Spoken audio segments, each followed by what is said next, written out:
UP PCS PYQs का क्या trend रहा है लास्ट के 6 साल में, और अकॉर्डिंगली हम इम्पोर्टेंट सब्जेक्ट्स क्या हैं, उनका क्या वेटेज है, इसको थोड़ा समझेंगे और सब्जेक्ट वाइज एक प्लान बनाएंगे। और लास्ट में जाके हम एक और चीज़ मैं बना दूंगा आपको कि कैसे कैसे आप 50 दिन में इसको कर सकते हो, रिवीजन कैसे करना है, वो एक आप तरीका खोज सकते हो।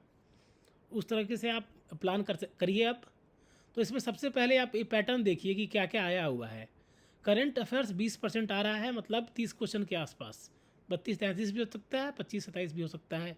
वैसे पॉलिटी है 13%, इकोनॉमिक्स है 11%, इन्वायरमेंट है 10%, वर्ल्ड ज्योग्राफी है 7%, मॉडर्न हिस्ट्री 6-7% है, और एंशियंट हिस्ट्री, मिडिवल हिस्ट्री ये मिला के करीब 16 ये बन जा रहा है 14-15%। तो अकॉर्डिंगली हिस्ट्री का देखोगे कि कितना पढ़ना है। आपको एक चीज़ समझनी है कि कितना परसेंट आया है और कितना पढ़ना है, ये भी देखना है। अब 11% में अगर 50 पन्ने पढ़ रहे हैं और 13% के लिए 100 पन्ने पढ़ रहे हैं, तो फिर इसका रेशियो ज़्यादा हो गया। 50 पन्ने में 11% आ रहा है। तो एक इसी हिसाब से आपको प्लान करना है। अब जैसे ज्योग्राफी, इंडियन ज्योग्राफी दोनों मिला के देखोगे तो ये पॉलिटी के बराबर है, लेकिन क्या आप इन दोनों को मिला के पॉलिटी जितना स्कोर कर पाओगे? शायद कुछ लोगों के लिए पॉलिटी में स्कोर करना ज़्यादा आसान है दोनों ज्योग्राफी के कंपेयर में। तो उनके लिए अच्छा होगा कि पॉलिटी पे ज़्यादा उनके लिए प्रायोरिटी होगी पॉलिटी। अगर जिनको वर्ल्ड ज्योग्राफी, इंडियन ज्योग्राफी ज़्यादा पकड़ है, वो अपना प्रायोरिटाइज कर सकते हैं। लेकिन जहाँ तक मुझे समझ है, जितना मैं सारे एग्जाम्स को देख पाया हूँ, पॉलिटी में ज़्यादातर लोग सही करते हैं। नंबर ऑफ क्वेश्चन के कंपेयर में देखोगे तो किसी का पॉलिटी में ही सबसे ज़्यादा सही हो रहा होता है ज़्यादातर लोगों की। अकॉर्डिंगली आप इसी तरह से प्लान करना है। और साइंस में भी देखना है। साइंस में सबसे ज़्यादा जो वेटेज है वो बायोलॉजी का ही है।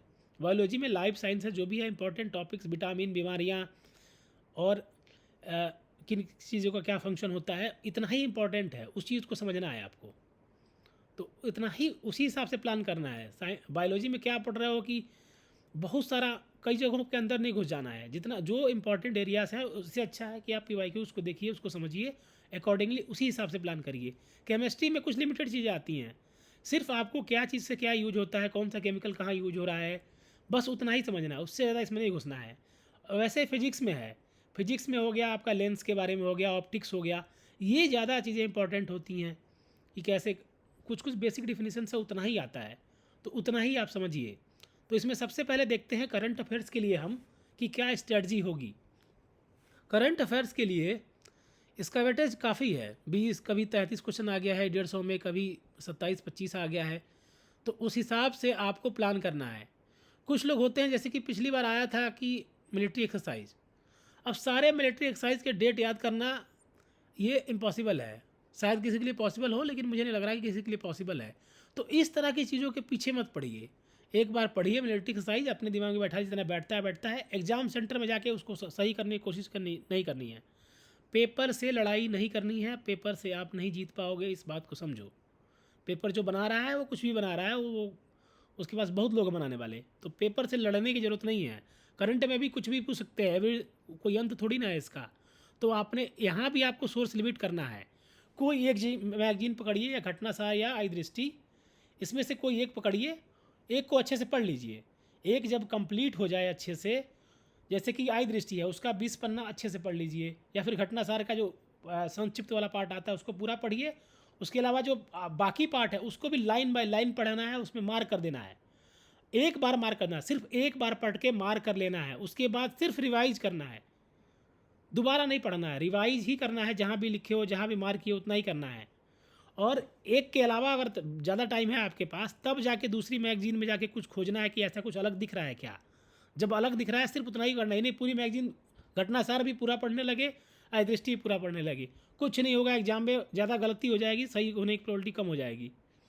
तो आप कम को ज़्यादा बार रिवाइज करने की कोशिश करिए कि जो आए वो सही हो। जो नहीं पढ़े हैं उसके पीछे नहीं भागना है। सारे सवाल, सारे डेट याद कर रहे हैं कि इस दिवस को ये बनाया जाता है, कोई ज़रूरत नहीं है। सारे थीम्स याद कर रहे हैं, कोई ज़रूरत नहीं है। कुछ कुछ चीज़ें हैं, समझिए कि क्या क्या इंपॉर्टेंट हो सकती हैं, उनके थीम्स पे ध्यान दीजिए, बाकी छोड़ दीजिए। उसी हिसाब से पॉलिटी में जाना है। पॉलिटी में क्या आ रहा है? पॉलिटी में फैक्चुअल क्वेश्चन ज़्यादा आ रहे हैं, 40% यही आता है। स्टेटमेंट आ गया तो उसके पीछे नहीं भाग जाना है। पॉलिटी के फैक्ट्स आपको पता है, स्टेटमेंट भी उन्हीं फैक्ट से बनते हैं। तो पहले फैक्ट्स को समझिए, फिर उनको कोरिलेट करिए, उस अकॉर्डिंगली सॉल्व करिए। फैक्ट वाले क्वेश्चन, आर्टिकल वाले क्वेश्चन, शेड्यूल वाले क्वेश्चन, पार्ट वाले क्वेश्चन, इनको सही करिए। इसमें क्या क्या इंपॉर्टेंटली आ रहा है, फंडामेंटल राइट इंपॉर्टेंट आ रहा है, आर्टिकल मिलाना आ रहा है, या फिर पंचायती राज के क्वेश्चन मैंने देखे हैं कि काफ़ी आ रहे हैं, तो उस चीज़ को समझिए। अकॉर्डिंगली इकोनॉमिक्स में क्या है, इकोनॉमिक्स है, जैसे आपने यूपीएससी में देखा होगा, यूपीएससी जो क्वेश्चन है वो काफ़ी हद तक कॉन्सेप्चुअल होते हैं। वो पैटर्न यूपी पीसीएस में नहीं है। यूपी पीसीएस में स्कीम्स हो गया, नाम हो गया, कुछ चीज़ें आ रही हैं, जैसे कि जो ट्रेंड है ट्रेंड को समझिए, घटना चक्र पूर्वावलोकन में जाइए, उस ट्रेंड को देखिए, उसी हिसाब से आपको इकोनॉमिक्स पढ़ना है। यूपीएससी का इकोनॉमिक्स उस तरीके से नहीं पूछी जा रही है यहाँ पे, ये बिल्कुल अलग पूछा जा रहा है। काफ़ी चीज़ें अलग हैं, वो कॉन्सेप्ट यहाँ पे नहीं आ रहे हैं। यहाँ बेस इरोजन, बेस शिफ्टिंग, ये सब नहीं पूछा गया है, ये तो उस तरह की चीज़ों पे नहीं पढ़ना है। उसी तरह से एनवायरनमेंट है, एनवायरनमेंट में जितने भी आपके कन्वेंशंस हैं, ट्रीटीज़ हैं, ये सब पढ़ने हैं। इनके इनके क्या क्या प्रोग्राम्स होते हैं, मीटिंग्स होती हैं, कन्वेंशंस होते हैं, कॉन्फ्रेंस होते हैं, उनके बारे में पढ़ना है।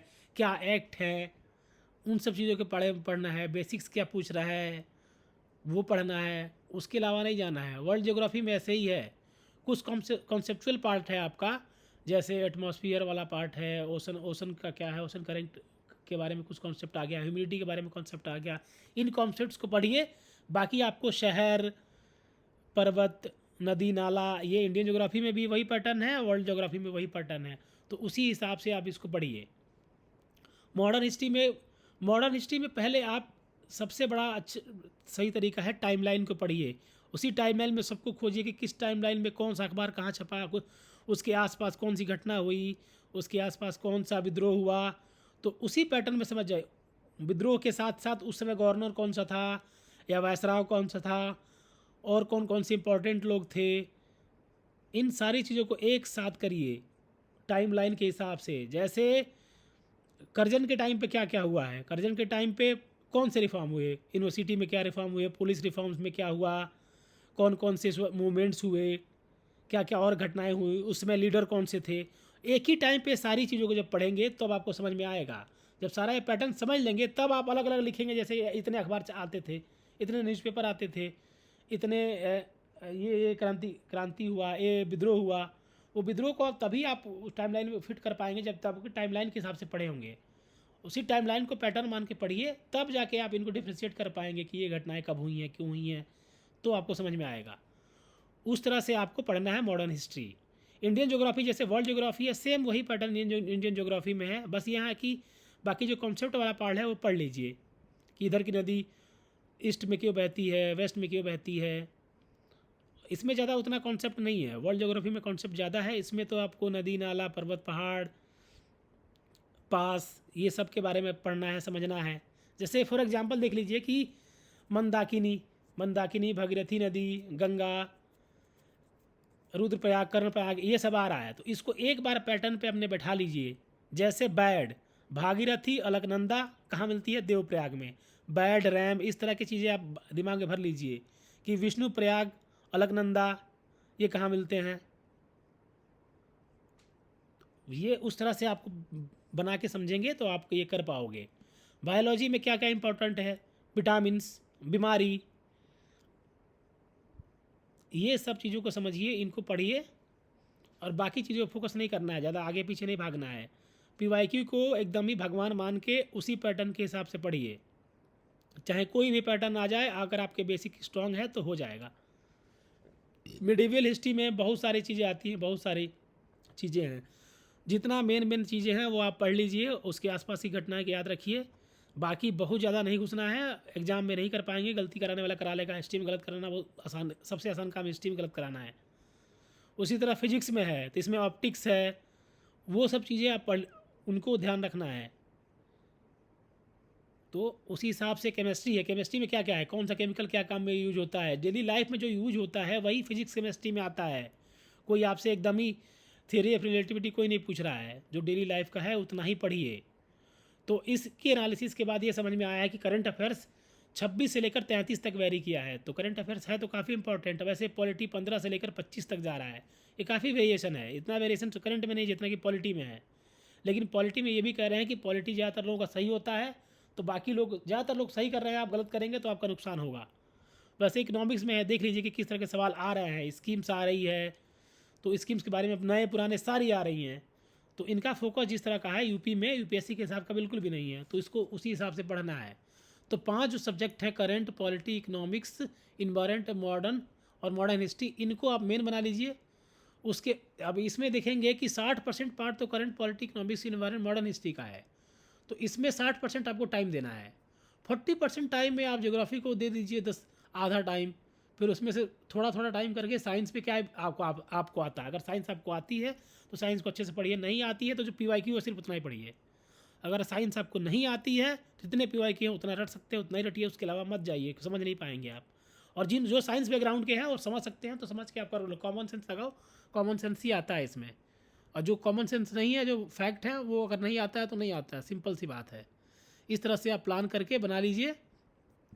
तो मैंने एक बनाया है 50 दिन का स्ट्रेटजी, वो मैं अपने टेलीग्राम पे शेयर कर दूंगा, आप चाहें तो वहाँ से ले सकते हो। अकॉर्डिंगली आप बढ़ा के पढ़ लो, रिवीजन अपने हिसाब से बना लो कि यूपी स्पेशल कितना पढ़ना है, यूपी स्पेशल का कितना पढ़ना है। एक पतली सी यूपी स्पेशल की एक पतली सी किताब आती है, बस उतना पढ़िए, उसी को बार बार रिवाइज करिए, उसके अलावा कभी यूपी स्पेशल घुसने की जरूरत नहीं है, उतना बहुत है आपको कोई एग्ज़ाम निकालने के लिए। तो आज के लिए बस इतना ही। ये वाला भी और 50 दिन का प्लान है, उसमें रिवीजन का भी प्लान है, डे वाइज लेकर रखा हुआ है। 51 दिन एग्ज़ाम बचा है, तो उसके हिसाब से वो प्लान मैंने बना दिया है, आप वो कर लो, अकॉर्डिंगली आप पूरा कर लो और रिवाइज करते रहो। सब्जेक्ट लिमिटेड रखो, किताबें लिमिटेड रखो, फिर भागो मत, वीडियो के पीछे मत भागो, करंट के कितना आ गया, कितना टेस्ट लगा लिया, इसके पीछे मत भागो। समय है तो टेस्ट लगाइए, नहीं है तो मत लगाइए, कोई ज़रूरत नहीं है। अपना बेस स्ट्रॉन्ग करिए, बेस स्ट्रॉन्ग करने से हो जाएगा। चलो भाइयों, थैंक यू। अगर लग रहा है कि ये वीडियो काम का है तो प्लीज़ सब्सक्राइब कर लो और टेलीग्राम पे ज्वाइन कर लो। Thank you.